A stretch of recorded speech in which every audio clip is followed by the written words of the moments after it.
So this is my second year attending the Latino Research Initiative Summit, or UIC Great Cities Institute.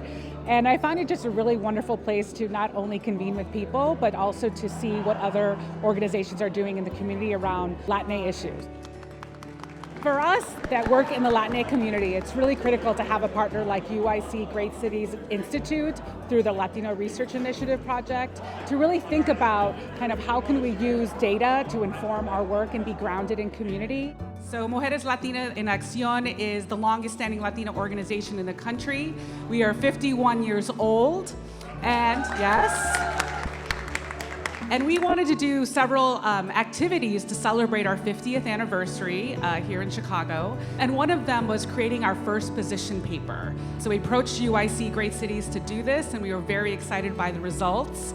So what is a lesson or takeaway from Actívate that you have found in alignment in your work?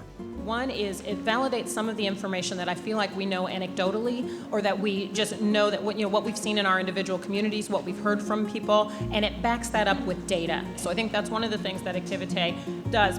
Housing is such an issue. That was one of the things that we kept seeing over and over again is we need more affordable housing. We need more sustainable affordable housing. We also need more mental health, long-term services, not just short-term. And this is part of an even larger conversation to mental health, right? In addition to what's already been shared, it ultimately makes research accessible to community, and that is invaluable. It should bring stakeholders together to engage in thoughtful conversation, but ultimately remind us who we're prioritizing, who we should be prioritizing, and what we should have at the center of our work. Thank you to the panelists. Please, a round of applause for them.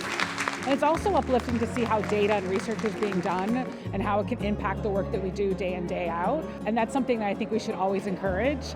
I'm hoping that other organizations think about community data-driven approaches towards looking at the work that they do and how they can make the work even stronger and better and more relevant and grounded in community.